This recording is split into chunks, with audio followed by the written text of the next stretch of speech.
Hi everyone, welcome है आप सभी का एमसीक्यू एग्जाम मास्टर के आज के नए वीडियो में। आरएससीआईटी पीवाईक्यू सीरीज में आज हम देखेंगे 18 अगस्त 2024 के एग्जाम में पूछे गए पीवाईक्यूज को। स्टार्ट करते हैं सिलेबस से और देखते हैं आज का पहला सवाल, जहां पूछा गया है which of the following is malicious for your computer system. सवाल में पूछा गया है कि हमारे कंप्यूटर सिस्टम के लिए कौन सा दिए गए ऑप्शंस में से हानिकारक प्रभाव डालता है। आप ऑप्शन जरूर रीड करें। इसके लिए काफ़ी आसान जवाब रहेगा ऑप्शन डी, वायरस। ये हमारे कंप्यूटर सिस्टम के लिए हानिकारक रहते हैं। बाकी सभी ऑप्शन दिए गए सवाल के अंदर वायरस रोकने में कहीं ना कहीं हमारी मदद करते हैं। बढ़ते हैं अगले सवाल की तरफ, जहां पूछा गया है blank space can help prevent malicious software from reaching your computer via a network और द इंटरनेट। किसी भी नेटवर्क या इंटरनेट के थ्रू हमारे कंप्यूटर में किसी मैलिशियस सॉफ्टवेयर को आने से कौन रोकने में हमारी मदद करता है। ये पिछले सवाल से ही संबंधित बट उसका कॉन्ट्राडिक्टेड क्वेश्चन है। इसके लिए सही जवाब रहेगा ऑप्शन ए, फायरवॉल। फायरवॉल ही हमारे सिस्टम में वायरस को आने से रोकता है। इसके लिए एक सिंपल एक्सप्लेनेशन आप यहाँ स्क्रीन पर देख सकते हैं। आप इसे वीडियो पॉज करके भी देख सकते हैं, साथ ही साथ स्क्रीनशॉट लेकर भी फर्दर यूज के लिए रख सकते हैं। बढ़ते हैं अगले सवाल की तरफ, जहां पूछा गया है maximizing a window in Windows 10 means. Windows 10 के अंदर किसी विंडो को मैक्सिमाइज करने का क्या उद्देश्य है या उसका क्या मतलब होता है, दिए गए ऑप्शंस में से हमें बताना है। सभी ऑप्शन रीड करना बहुत जरूरी है इस तरह के सवालों के लिए। इस सवाल का सही जवाब रहेगा option B, expanding it to fit on the desktop. हमारा डेस्कटॉप यानी कि जो मॉनिटर है उसकी साइज के अकॉर्डिंग उस विंडो को उस मॉनिटर की मैक्सिमम डायमेंशन तक फिट कर देना ही मैक्सिमाइजिंग ऑप्शन का यूज होता है। बढ़ते हैं अगले सवाल की तरफ, जहां पूछा गया है currently which of the following icons in Windows 10 keeps program running in the background. Windows 10 में कौन सा आइकन जो है वो हमें बताता है कि जो भी प्रोग्राम उस सिस्टम में चल रहे हैं बैकग्राउंड में वो वहां पर हम देख सकते हैं या उनको वहां दर्शाया जाता है। इसके लिए सही जवाब रहेगा ऑप्शन ए, सिस्टम ट्रे।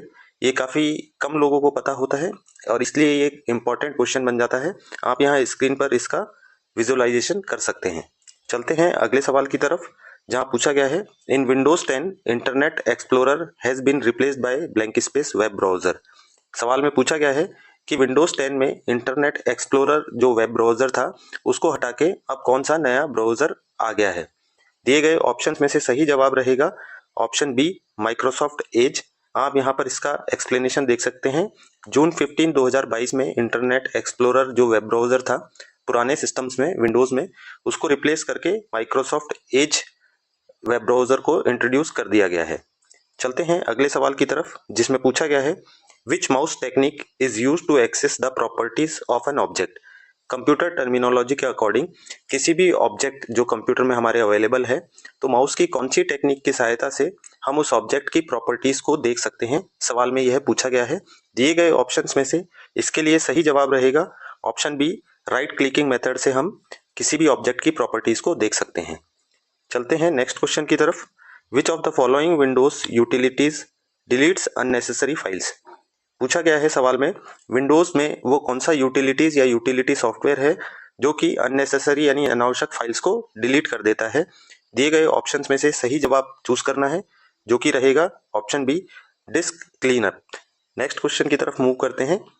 पूछा गया है press the blank space key to enter a new paragraph in a document. ये काफी आसान सवाल है, जिसमें पूछा गया है कि किसी भी डॉक्यूमेंट में नए पैराग्राफ को स्टार्ट करने के लिए हम कौन सी की को प्रेस करें कि वो न्यू पैराग्राफ पर शिफ्ट हो जाए। इसके लिए सही जवाब रहेगा ऑप्शन डी यानी कि enter. Next question, digital signature can not provide authentication to. सवाल में पूछा गया है कि जो डिजिटल सिग्नेचर होते हैं वो दिए गए ऑप्शंस में से किसे ऑथेंटिकेशन प्रोवाइड नहीं कर सकते हैं, यानी कि उन्हें अधिकृत नहीं कर सकते हैं। इसके लिए सही जवाब रहेगा option D, hard copy of the document. किसी भी डॉक्यूमेंट की हार्ड कॉपी को ऑथराइज करने के लिए या ऑथेंटिकेट करने के लिए डिजिटल सिग्नेचर की बजाय फिजिकल सिग्नेचर की नीड होती है। बाकी सभी ऑप्शन में डिजिटल सिग्नेचर का यूज किया जा सकता है ऑथेंटिकेट करने के लिए उस डॉक्यूमेंट को। नेक्स्ट क्वेश्चन से पहले आप देख सकते हैं यहाँ पर कि किसी भी डिजिटल सिग्नेचर के लिए क्या प्रोसेस फॉलो किया जाता है। इन्हें भी समझना काफी जरूरी है क्योंकि आजकल डिजिटल सिग्नेचर का उपयोग बहुत ज्यादा हो गया है। चलते हैं नेक्स्ट क्वेश्चन की तरफ, जहां पूछा गया है which command can be use to check how a document will look before it is printed. सवाल में पूछा गया है किसी भी डॉक्यूमेंट को प्रिंट करने से पहले हम उसे विजुअलाइज कर पाए कि ये कैसा प्रिंट होगा, उसको देखने के लिए हम किस कमांड का इस्तेमाल करते हैं। इसके लिए सही जवाब रहेगा option C, print preview command का इस्तेमाल करके हम ये व्यू देख सकते हैं कि डॉक्यूमेंट हमारा किस तरह से प्रिंट होगा। ये फाइल मेन्यू के अंदर अवेलेबल रहता है। चलते हैं नेक्स्ट क्वेश्चन की तरफ, जहां पूछा गया है consider the following statements related to a secure website. हमें यहाँ 3 स्टेटमेंट दिए गए हैं किसी सिक्योर वेबसाइट से रिलेटेड। हमें उन्हें रीड करना है और बताना है इनमें से कौन से ऑप्शन सही हैं या कौन से स्टेटमेंट जो है सिक्योर वेबसाइट के लिए करेक्ट बैठते हैं। फर्स्ट स्टेटमेंट है it's web address always begins with https://। यहाँ पर ये कहा गया है कि इस जो सिक्योर वेबसाइट है उसका वेब एड्रेस हमेशा https:// से स्टार्ट होता है। सेकंड स्टेटमेंट में कहा गया है it always has a padlock sign in the browser window frame. जो भी ब्राउजर विंडो फ्रेम होती है जहाँ पर यूआरएल दिखता है सिक्योर वेबसाइट का, वहाँ पर हमेशा पैडलॉक साइन अवेलेबल रहता है सिक्योर वेबसाइट के लिए। थर्ड स्टेटमेंट में कहा गया है कि it always has A .com domain, यानी कि सिक्योर वेबसाइट के लिए हमेशा .com डोमेन अवेलेबल रहता है। तो इसके लिए सही जवाब रहेगा ऑप्शन सी, यानी कि स्टेटमेंट 1 और 2 ही करेक्ट है। स्टेटमेंट 3 सिक्योर और अनसिक्योर दोनों तरह की यूआरएल या वेबसाइट्स में अवेलेबल रहता है .com डोमेन। आप यहाँ एक्सप्लेनेशन स्क्रीन पर देख सकते हैं, जहां आप देखेंगे कि एस का मतलब सिक्योर से होता है और एक पैडलॉक साइन भी अवेलेबल रहता है सिक्योर वेबसाइट के लिए, जबकि नॉट सिक्योर वेबसाइट में ये दोनों मिसिंग रहते हैं। जबकि .com ऑप्शन जो है डोमेन नेम वो अवेलेबल रहता है किसी भी तरह की वेबसाइट के लिए। नेक्स्ट क्वेश्चन पर मूव करते हैं, जहां पूछा गया है which of the following is not a type of chart in MS Excel 2010। यानी कि MS Excel 2010 में डिफरेंट टाइप के चार्ट अवेलेबल रहते हैं। तो दिए गए ऑप्शंस में से कौन सा चार्ट वहां अवेलेबल नहीं होता है या ऑप्शन हमें नहीं मिलता है, वो हमें चूज करना है। इसके लिए सही जवाब रहेगा ऑप्शन बी, रेक्टेंगल। इस तरह की चीजों के सही जवाब आप तभी देख सकते हैं जब आप इसे यूज करें। इसीलिए कंप्यूटर से रिलेटेड कोई भी सब्जेक्ट पढ़ते समय आप ये ध्यान रखें कि उसे एक बार प्रैक्टिकली जरूर यूज कर पाएं, ताकि आप हमेशा उसे मेमोराइज रख सकें। चलते हैं नेक्स्ट क्वेश्चन की तरफ, जहां पूछा गया है which of the following is required before a user can use the internet. यानी कि किसी भी यूजर को इंटरनेट इस्तेमाल करने से पहले दिए गए ऑप्शंस में से क्या क्या चीजें जो है वो जरूरी होती है, ये हमें बताना है। यहाँ 3 ऑब्जेक्ट्स दिए गए हैं, इंटरनेट सर्विस, मॉडेम और वेब ब्राउजर। जैसा कि हमें पता है ये तीनों ही जरूरी हैं इंटरनेट यूज करने के लिए।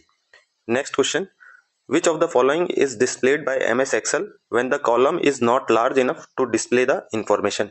इस सवाल में पूछा गया है कि MS Excel में जब हम किसी कॉलम के अंदर कोई वैल्यू पुट करते हैं या कोई इंफॉर्मेशन पुट करते हैं और उस कॉलम की विड्थ उतनी नहीं है, यानी कि चौड़ाई उतनी नहीं है कि वो उस वैल्यू को क्लियरली डिस्प्ले कर पाए, तो उसकी जगह पे हमें क्या दिखाई देगा। इसके लिए सही जवाब रहेगा ऑप्शन ए। इस तरह से हैश जो है वो दिखाई देंगे। आप यहाँ स्क्रीन पर देख सकते हैं कॉलम ए में हमने कोई वैल्यू पुट की हुई है और उसकी विड्थ सफिशिएंट है, इसलिए हमें वो वैल्यू डिस्प्ले की जा रही है। उसी सेम वैल्यू को अगर हम कॉलम बी के अंदर पुट करें जिसकी चौड़ाई उतनी नहीं है जितनी की कॉलम ए की है, तो हमें वो वैल्यू डिस्प्ले करने की बजाय एक्सेल में इस तरह से हैश साइन दिखाई देंगे। इस तरह की और भी एरर्स एक्सेल में कौन कौन सी होती है वो आप यहाँ स्क्रीन पर देख सकते हैं। मेरी रिक्वेस्ट है आप सभी से इन सभी को अच्छे से रीड करके जरूर जाएं। इसके चांसेस बहुत ज़्यादा हैं कि अपकमिंग RSCIT एग्जाम्स में इस तरह के क्वेश्चन पूछे जाएं। नेक्स्ट क्वेश्चन पर चलते हैं, जहां पूछा गया है the CPU is made up of the following 2 smaller components. यानी सवाल में पूछा गया है कि दिए गए ऑप्शंस में से कौन से वो 2 कंपोनेंट हैं जिनकी सहायता से एक CPU को फॉर्म किया जाता है या बनाया जाता है। इसके लिए सही जवाब रहेगा option A, ALU and CU। इसमें बहुत लोगों को कई बार कंफ्यूजन हो जाता है, वो आप यहाँ स्क्रीन पर दिए गए एग्जाम्पल से क्लियर कर सकते हैं। Next question, blank space is not an example of A mobile operating system. यहाँ हमें दिए गए ऑप्शंस में से बताना है कि कौन सा एक मोबाइल ऑपरेटिंग सिस्टम का एग्जाम्पल नहीं है। नहीं वर्ड का हमेशा ध्यान रखें इस तरह के क्वेश्चंस में। इसके लिए सही जवाब रहेगा ऑप्शन डी, गूगल जेमिनी। ये एक AI मॉड्यूल है, ना कि किसी मोबाइल का ऑपरेटिंग सिस्टम। बाकी सभी ऑप्शन एक मोबाइल के ऑपरेटिंग सिस्टम हैं। Next question, by clicking on compose in Gmail. सवाल में पूछा गया है कि जीमेल में कंपोज ऑप्शन या बटन पर क्लिक करके कौन सा प्रोसेस जो है वो इनिशिएट किया जा सकता है दिए गए ऑप्शंस में से। इसके लिए सही जवाब रहेगा option B, you can compose an email message, यानी कि हम किसी नए मैसेज को या ईमेल को वहां पर स्टार्ट कर सकते हैं कंपोज बटन पर क्लिक करके। Next question, in MS PowerPoint 2010 if you want to end the presentation you have to press. इस सवाल में पूछा गया है कि MS PowerPoint 2010 में अगर किसी रनिंग प्रेजेंटेशन को हमें बंद करना है या उससे बाहर निकलना है तो हमें किस की को प्रेस करना चाहिए। ये काफ़ी आसान सवाल है जिसका सही जवाब है ऑप्शन ए, एस्केप की। पावर पॉइंट से रिलेटेड और भी कुछ इंपॉर्टेंट कीज आप यहाँ स्क्रीन पर देख सकते हैं। Next question, which of the following shortcut keys is used to close the current और एक्टिव विंडो। किसी भी करंट यानी रनिंग विंडो या एक्टिव विंडो को बंद करने के लिए हम किस शॉर्टकट की का इस्तेमाल करते हैं। इसके लिए सही जवाब रहेगा option A, Alt plus F4 का इस्तेमाल किया जाता है। कुछ और विंडोज की कॉमन शॉर्टकट कीज आप यहाँ स्क्रीन पर देख सकते हैं। Next question, what can be the disadvantages of email. किसी ईमेल के क्या हानि हो सकती हैं या कौन से हानिकारक ऑप्शन हमें चूज करने हैं। इसके लिए सही जवाब रहेगा option B, email infects the computer. ऐसा नहीं है कि हमेशा ही इन्फेक्ट करेगा, बट ये चांसेस हो सकते हैं कि किसी ईमेल के थ्रू मैलिशियस थिंग्स हमारे सिस्टम में आ जाएं और हमारे कंप्यूटर को इन्फेक्ट कर दे। नेक्स्ट क्वेश्चन की तरफ चलते हैं, विच of the following is a search engine. इस सवाल को आप काफ़ी ध्यान से समझें। इसमें पूछा गया है कि कौन सा दिए गए ऑप्शंस में से एक सर्च इंजन है। इसमें बहुत सारे एस्पिरेंट्स गलती कर देते हैं जल्दी में। इसके लिए सही जवाब रहेगा ऑप्शन सी, गूगल। हमें यहाँ सर्च इंजन और वेब ब्राउज़र में अंतर समझना होगा। जहाँ आप ऊपर देख रहे हैं गूगल, ये सर्च इंजन का एग्जाम्पल है, और नीचे आप जनरली यूज किए जाने वाले या ज़्यादातर यूज किए जाने वाले वेब ब्राउज़र देख सकते हैं। सर्च इंजन का इस्तेमाल नेटवर्क पर किसी वेबसाइट को सर्च करने के लिए किया जाता है, और वेब ब्राउज़र का इस्तेमाल और भी अदर थिंग्स के लिए किया जा सकता है। नेक्स्ट क्वेश्चन है, arrange the units of memory TB, KB, GB, MB in correct order. हमें यहाँ मेमोरी के कुछ फॉर्म दिए गए हैं, उन्हें करेक्ट ऑर्डर में प्लेस करके राइट ऑप्शन चूज करना है। सभी ऑप्शन आप ज़रूर रीड करें। इसके लिए सही जवाब रहेगा ऑप्शन सी, यानी कि TB जो है वो हायर मेमोरी है और KB है वो लोएस्ट मेमोरी है। आप यहाँ स्क्रीन पर टेबल देख सकते हैं। चलते हैं अगले सवाल की तरफ, जहाँ पूछा गया है, if you add a recipient's email address in the blank space box of an email message, a copy of the message is sent to the recipient and the recipient's name is not visible to other recipients of the message. सवाल में थोड़ा lengthy है, हम इसे clear करने की कोशिश करते हैं। सवाल में पूछा गया है कि अगर हम कोई ईमेल भेजते हैं और किसी रिसिपेंट का नाम हम कौन से बॉक्स में रखें, कौन से सेंट ऑप्शन बॉक्स में रखें कि उस रिसिपेंट को वो मेल की कॉपी रिसीव हो जाए, पर बाकी जो रिसिपेंट्स हैं जिन्हें हमने मेल भेजा है वो लोग ये ना देख पाए कि हमने उस रिसिपेंट्स को भी मेल भेजा है। इसके लिए सही जवाब रहेगा ऑप्शन सी, BCC। BCC का फुल फॉर्म आप कमेंट बॉक्स में ज़रूर लिखें। आप यहाँ एक्सप्लेनेशन भी स्क्रीन पर देख सकते हैं सभी ऑप्शंस के लिए। नेक्स्ट क्वेश्चन की तरफ चलते हैं, जहाँ पूछा गया है, which of the following are examples of hardware in a computer system. हमें दिए गए ऑप्शंस में से बताना है कौन सा किसी कंप्यूटर सिस्टम के लिए हार्डवेयर का एग्जाम्पल है। इसके लिए सही जवाब रहेगा ऑप्शन ए, यानी कि इनपुट एंड आउटपुट डिवाइसेस जितनी भी हैं वो फिजिकल यानी कि हार्ड फॉर्म में रहती हैं। बाकी सभी ऑप्शन सॉफ्टवेयर्स के एग्जाम्पल हैं।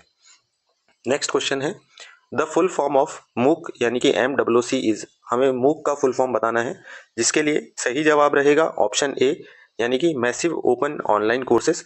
ऐसा पोर्टल जहां पर बहुत सारे ऑनलाइन कोर्सेज अवेलेबल हैं जिन्हें एक्सेस किया जा सकता है, वही मूक प्लेटफॉर्म कहलाता है। आप यहाँ स्क्रीन पर एग्जांपल देख सकते हैं। हमारे इंडिया में भी IIT द्वारा एक मूक प्लेटफॉर्म डेवलप किया गया है जिसे NPTEL कहा जाता है। वहाँ पर भी आप different type of courses free of cost access कर सकते हैं। चलते हैं अगले सवाल की तरफ। Blank space in MS Word allows you to view and compare multiple documents simultaneously. यानी कि MS वर्ड में कौन सा ऑप्शन हमें अलाउ करता है कि हम डिफरेंट डॉक्यूमेंट्स को एक ही समय पर देख पाएं। इसके लिए सही जवाब रहेगा ऑप्शन ए, स्प्लिट स्क्रीन। इस ऑप्शन का इस्तेमाल हम व्यू टैब में जाके कर सकते हैं। चलते हैं अगले सवाल की तरफ, जहां हमें कॉलम 1 और कॉलम 1 में हमें कुछ टर्मिनोलॉजीज दी गई हैं डॉक्यूमेंट से रिलेटेड, और कॉलम 2 में उनका एक्सप्लेनेशन दिया गया है। समय बचाने के लिए हम यहाँ डायरेक्टली करेक्ट आंसर देखते हैं, जो कि है ऑप्शन डी। करेक्ट मैच भी आप स्क्रीन पर देख सकते हैं। वीडियो पॉज करके इन सभी टर्मिनोलॉजीज को आप जरूर रीड करें या समझें। नेक्स्ट क्वेश्चन की तरफ चलते हैं। Blank space, portal is mainly used for booking बस टिकट्स। किस पोर्टल का इस्तेमाल बस टिकट बुकिंग के लिए किया जाता है? ये आसान सवाल है जिसका सही जवाब है ऑप्शन सी, RSRTC। ये राजस्थान स्टेट ट्रांसपोर्ट सर्विस का ऑनलाइन पोर्टल है। नेक्स्ट क्वेश्चन है NVSP। यहाँ वेबसाइट दिया गया है NVSP का, और portal is not used for, यानी कि इस पोर्टल का इस्तेमाल किस सुविधा के लिए नहीं किया जाता है? दिए गए ऑप्शंस में से हमें चूज करना है। इसके लिए सही जवाब रहेगा option D, sending emails to voters. Voters को ईमेल नहीं किया जा सकता है इस पोर्टल के थ्रू। बाकी सभी सर्विसेज ये वोटर जो पोर्टल है उससे ली जा सकती हैं। इस पोर्टल का इंटरफेस आप यहाँ देख सकते हैं। डेफिनेटली अगर आप वोटिंग राइट रखते हैं तो इस वेबसाइट का इस्तेमाल जरूर करें। Next question, every component of a computer system is either a. पूछा गया है सवाल में कंप्यूटर सिस्टम का हर एक पार्ट या तो इन दोनों में से कोई एक होना चाहिए। जिन दो कंपोनेंट के ऑप्शन हमें दिए गए हैं, इसके लिए सही जवाब रहेगा ऑप्शन ए, हार्डवेयर और सॉफ्टवेयर। यानी कि कंप्यूटर सिस्टम का कोई भी पार्ट या तो हार्डवेयर होगा या सॉफ्टवेयर होगा, इन्हीं से मिलकर एक कंप्यूटर सिस्टम को फॉर्म किया जाता है।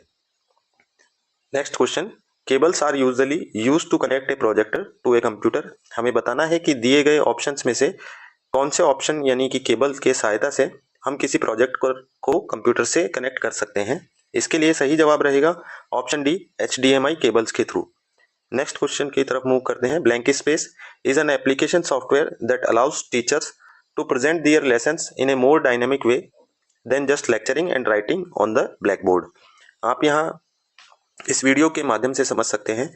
इस सवाल में पहले पूछा गया वो हम समझते हैं कि किसी टीचर के लिए कौन सा एक अच्छा मेथड रहेगा कि वो अपनी चीज़ें स्टूडेंट्स को सिखाए बहुत और डायनेमिक या अच्छे तरीके से, बजाय इसके कि वो ब्लैक बोर्ड पे सिंपली राइटिंग करे और एक्सप्लेन करे। तो इस वीडियो को भी एक डायनेमिक वे में बनाया गया है, जहां आप देख पाएंगे कि राइट आंसर होता है तो एक टिक बॉक्स आ जाता है, नेक्स्ट क्वेश्चन मूव होता है ना, तो या एक्सप्लेनेशन दिखाया जाता है। ये सभी डायनेमिक वे हैं और इन सभी को किया जाता है किसके माध्यम से? वही हमें राइट आंसर चूज करके बताना है। इसके लिए सही जवाब रहेगा option C, MS PowerPoint के थ्रू हम ये कार्य कर सकते हैं। Next question, suppose a directory has sub directories and some files, whenever you move the directory from one place to another what happens। हमें सवाल में पूछा गया है कि मान लीजिए कोई डायरेक्टरी है जो किसी स्थान पर अवेलेबल है कंप्यूटर सिस्टम में, और उस डायरेक्टरी के अंदर कुछ सब डायरेक्टरीज भी अवेलेबल हैं, साथ ही साथ कुछ फाइल्स भी अवेलेबल हैं। तो जब हम उस डायरेक्टरी को एक स्थान से दूसरे स्थान पर मूव करेंगे तो क्या प्रोसेस या क्या चीज़ें हो सकती हैं, हमें दिए गए ऑप्शंस में से रीड करके चूज करना है। आप सभी ऑप्शन जरूर रीड करें। इसके लिए सही जवाब रहेगा option D, combination of option A and option B. यानी कि ऑप्शन ए में और बी में जो कहा गया है कि सभी सब डायरेक्टरीज और जितनी भी फाइल्स अवेलेबल हैं उस डायरेक्टरी के अंदर, वो सभी फाइल्स और सब डायरेक्टरीज उस डायरेक्टरी के मूव होने पर उसके साथ साथ दूसरी लोकेशन पर मूव हो जाएंगी। नेक्स्ट क्वेश्चन देखते हैं, what is the difference between CD-ROM and CD-RW। यहाँ हमें सवाल में पूछा गया है कि CD-ROM एंड CD-RW में क्या डिफरेंस रहता है। इनकी फुल फॉर्म अगर हम जानते हैं तो इस सवाल को आसानी से किया जा सकता है। इसके लिए सही जवाब देखते हैं जो कि है ऑप्शन डी, जिसमें कहा गया है CD-RW यानी कॉम्पैक्ट डिस्क रीराइट टाइप की जो डिस्क होती है उसे दोबारा राइट किया जा सकता है। बट जो CD-ROM होती है यानी रीड वंस वाली जो कॉम्पैक्ट डिस्क होती है, उसका इस्तेमाल केवल रीड करने के लिए किया जा सकता है। एक उसे केवल वन टाइम राइट किया जाता है, बार बार हम राइट नहीं कर सकते हैं। नेक्स्ट क्वेश्चन, आप यहाँ एक्सप्लेनेशन देख सकते हैं अगले सवाल पर बढ़ने से पहले, जहाँ सभी ऑप्शंस के लिए एक्सप्लेनेशन दिया गया है। लास्ट क्वेश्चन है आज का, graphical images that represent objects such as files, folder, ETCR। वो ग्राफिकल इमेज क्या कहलाती हैं जिनकी सहायता से कंप्यूटर में किसी ऑब्जेक्ट को दर्शाया जाता है, जैसे कि फाइल्स या फोल्डर्स। इसके लिए सही जवाब रहेगा ऑप्शन सी, उन्हें आइकन्स कहा जाता है। डिफरेंट टाइप्स ऑफ आइकन आप यहाँ स्क्रीन पर देख सकते हैं। आज के सवाल यहीं एंड होते हैं। RSCIT से संबंधित और सभी PYQs चैनल पर अवेलेबल हैं। आप प्लेलिस्ट सेक्शन में जाकर उन सभी को विजिट कर सकते हैं। और मेरी रिक्वेस्ट है कि आप किसी भी एग्जाम जिसमें कंप्यूटर सब्जेक्ट अवेलेबल है, इस चैनल के सभी वीडियोस से आप प्रैक्टिस करें, रिवाइज करें सभी क्वेश्चंस। आपके मार्क्स स्कोर करने की कैपेसिटी डेफिनेटली इंक्रीज हो जाएगी। आज का वीडियो अच्छा लगा हो तो लाइक करें, चैनल को सब्सक्राइब करें। Thank you for watching the video.